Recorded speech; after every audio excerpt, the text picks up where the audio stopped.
Welcome, I am Rails Eve and your host for Keep Traveling Your African Vacation, the only podcast which brings you insightful information in the African tourism industry by real tourism professionals. Today is our 17th episode and I have the pleasure of introducing Alexandra Harrison, who is Sales, Marketing and Reservations Manager at Shenton Safaris. Alexandra, welcome to the show. Thank you so much. Thanks for having me. So that title, Sales, Marketing and Reservations, you got a lot on your plate. Many different hats, yes.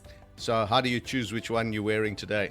No, I balance all three simultaneously, really. Look, we are a small operation. We've only got the two camps. They're intimate, small camps. 9 times out of 10, I can juggle the requirements of all three roles quite easily. Okay, so where are you basing yourself on a day-to-day basis? So we only have a very short season. During the season, up in Zambia. Outside of the season, I'm based in South Africa, just north of Durban. Yeah. Tell me about those seasons that you're talking about. So we're open from mid-May through to the beginning of November.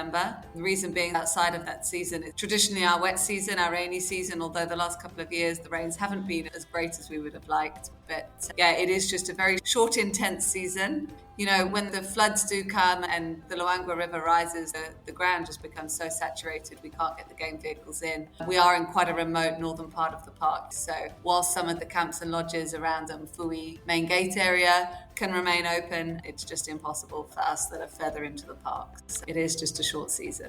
Obviously, for the guests coming in during that period of the season, which is the winter in the southern hemisphere, the vegetation is less dense, so it's more sparse and you get better game viewing.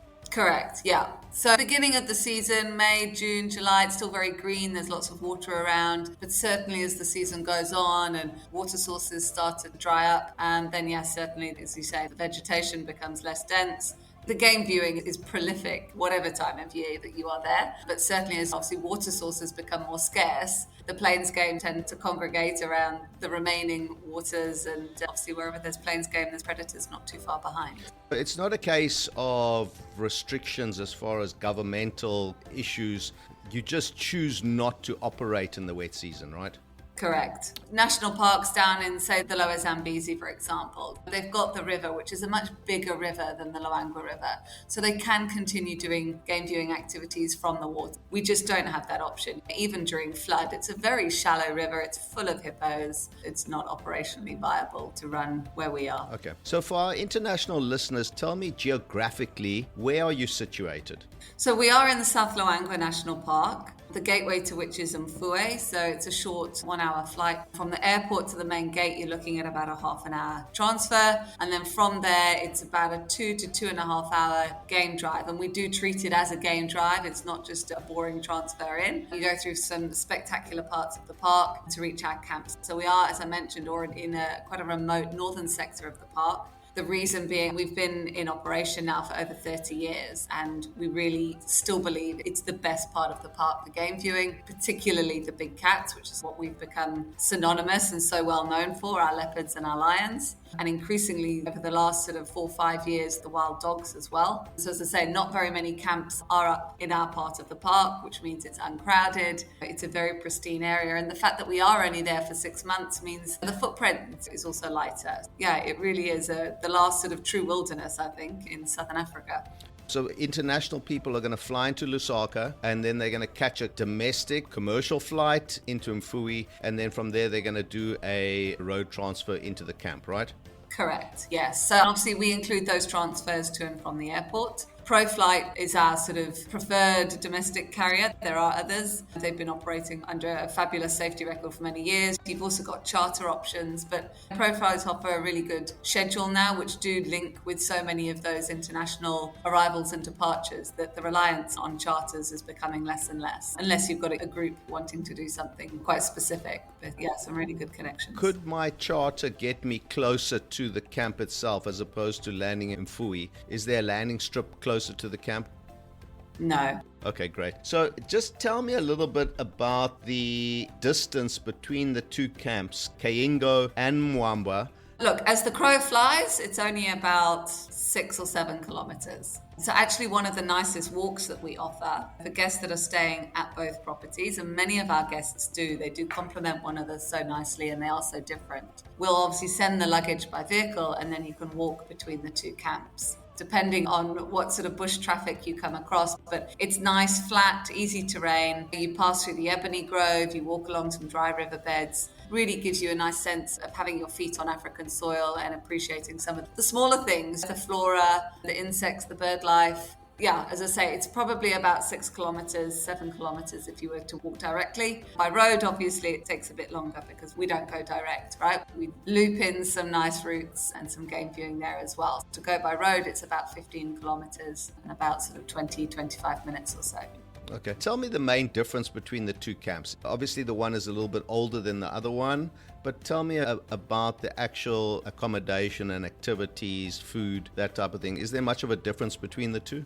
Accommodation-wise, yes, absolutely. Kayengo has got 6 rooms in total. It is our flagship. It was the original camp that was built back in 1992 by Shenton and his father. It's right on the banks of the Luangwa River. All of the rooms have beautiful river-facing frontages. It is that more sort of brick and thatch style chalets, nice and spacious, neutral colours. You've got the gauze on the windows and the doors, so you've always got that natural sort of breeze coming through. We run entirely off solar. And as I say, most of the game viewing there obviously centres around the river and the Ebony Grove, which is very close to Kayengo. Mwamba, on the other hand, was built back in 2000 and was actually built on the site of an old poaching campsite. And so to drive the poachers out of the area, Derek decided to put his stamp there, and Mwamba's grown from there. It's a smaller camp. It's only got 4 rooms, and it is more of that nod to your traditional African bush camp. So it is reed and thatch, outdoor bathrooms, but beautifully done. We renovated entirely last year, and there's a real tussle of do we do this or don't we? Because so many of our guests, over 60% of our guests are repeats. And so many of them love Mwamba. There's such a magic and it's got a very special DNA, and they love the bucket showers and some of these sort of more traditional elements. But time's moved on and people do want the option of having hot water straight away without having to wait for your bucket shower to be filled, or fans in the room, and just little comforts that just elevate a guest stay. It was very carefully, as I say, renovated in that it's still got that magic and offers a very different experience. Situated on the Mwamba riverbed, which is only a river in flood. So when we're open, it's a dry riverbed, and the animals use that as their highway up and down. So it's great for game viewing, sitting just on terrace there.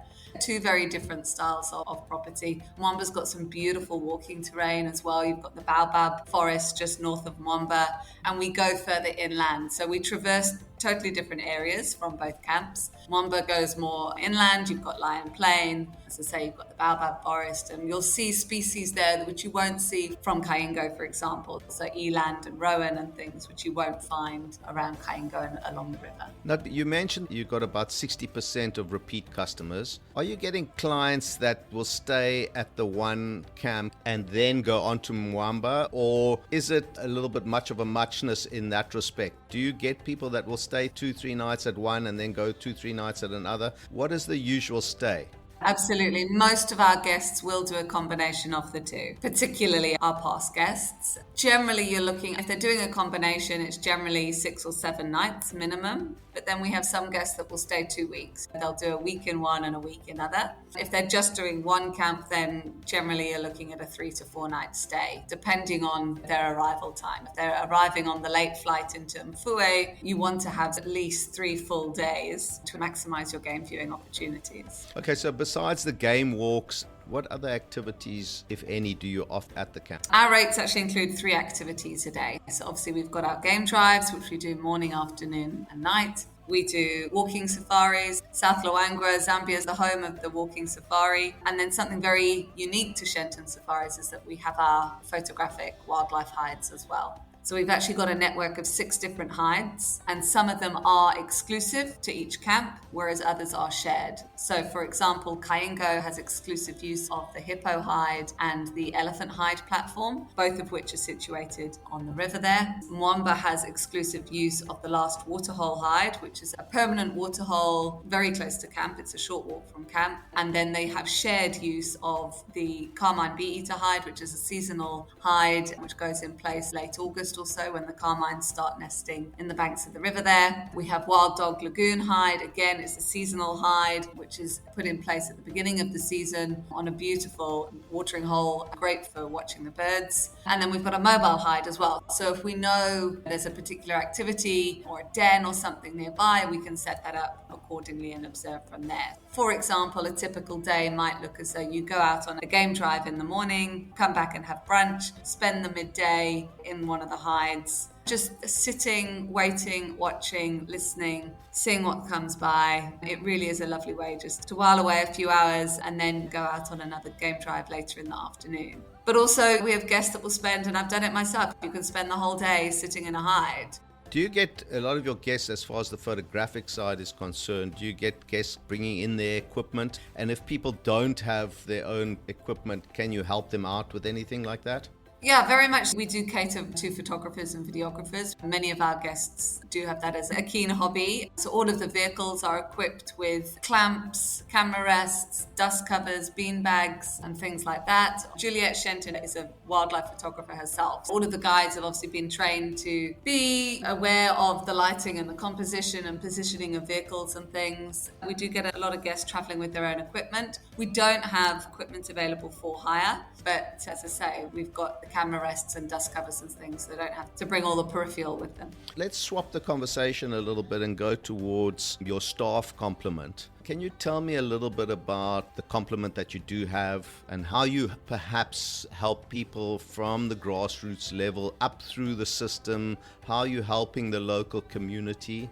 Most of our staff are Zambian nationals. The exception at the moment being our camp managers and our executive head chef. All of the guides are obviously Zambian, and they're an award-winning, very experienced team. If I focus on just one, for example, Patrick, he's been with us since day one. Started back of house, tinkering around, engineering and helping with the vehicles on the build side of things. And under Derek's guidance has worked his way up to being one of the most distinguished guides in Zambia. We do offer opportunities like that for many of our staff. A lot of them have grown. That's just one example. On the community side of things, we have our garden plot, which is situated in Mfue, and that's where we grow all of our own fresh produce, herbs, vegetables, fruits. We've got our free-range chickens, so we have fresh eggs coming in every other day as well. That also employs local staff to help run that, and obviously anything that's surplus to requirements at the camps can get sold off to the locals and things as well. Many of our guides and our staff, they are farmers themselves. It was really important that we helped grow that and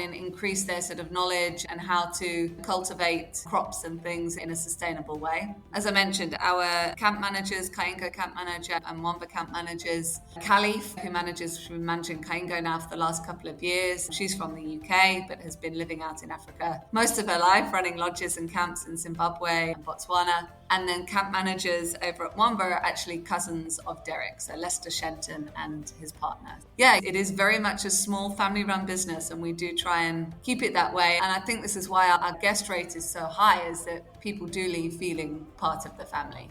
Fill me in with when it's close season, is everyone still paid by the company? Everyone's still looked after? And do you actually close the camp, or do you just leave like a skeleton staff there?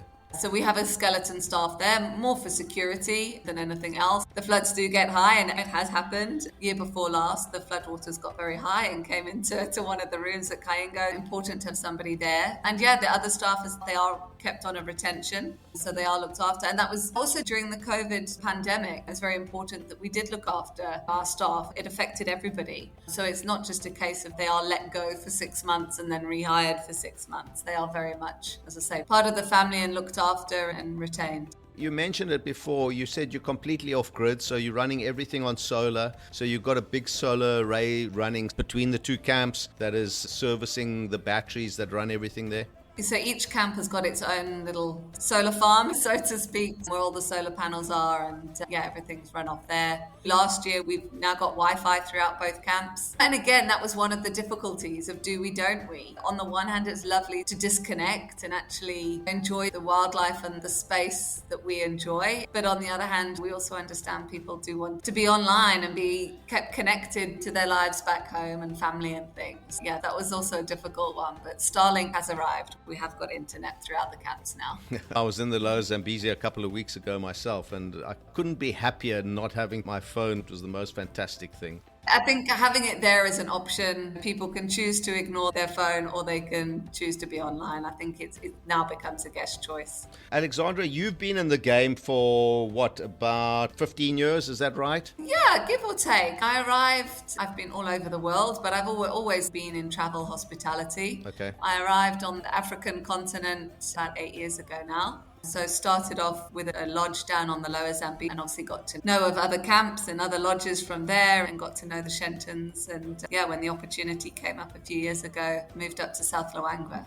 Being in the tourism game, I want to put you on the spot a little bit, and hopefully you can tell the listeners about something that's really funny, that you can laugh at yourself, maybe an embarrassing moment where you might have got chased down by a hippo or something like that. But as you say, you've been in the tourism game, not just on the African continent. Can you give us an experience that will sit in the back of your mind for many years to come that was perhaps frightening or very laughable at the time, but you can have a good giggle about it now?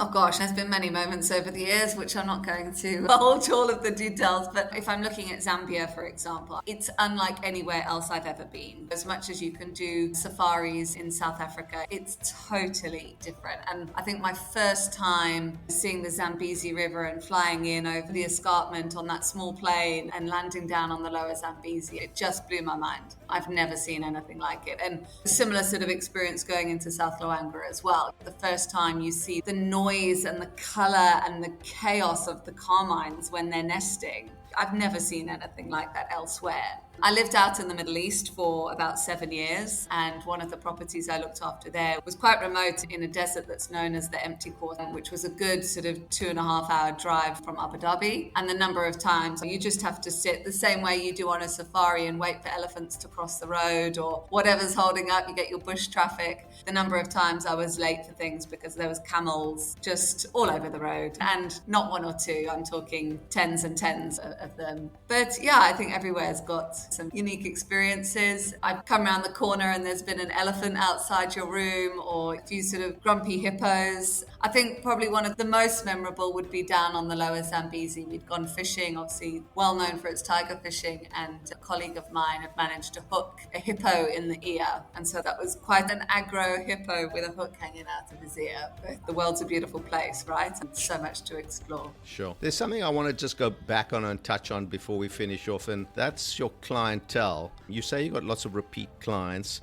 Are your clients coming from the Northern Hemisphere or the First Worlds, the Americas, the Europes, the Asias? Are you getting those kind of people coming in? And if not, why not? Do you think there's a little bit of a safety aspect of trying to get the First World clientele into Africa? I don't. Predominantly, yes, our guests do come from the US, the UK, Europe, Australia. And I think if we go back 15 years ago, then yes, absolutely. Africa was still a scary place. It wasn't well known. But times moved on. Safety standards have got better. We're better educated. Technology's got better. And I think people are less about trying to keep up with the Joneses now. It's going where the Joneses haven't been and where they're not going. And I think Zambia caters to that so well. It's one of those double-edged swords. On the one hand, it tends to be not somebody's first-time safari. You're looking at second, third, fourth time safari destination. But for those that it is their first time safari, what an incredible place to start. Where do you go from there? I think that's why we do get so many repeats as well. So I don't think, I've never had anybody raise safety certainly is an issue. As I say, certainly for us, a lot of our guests are well traveled. It's an inherent risk of being in the bush.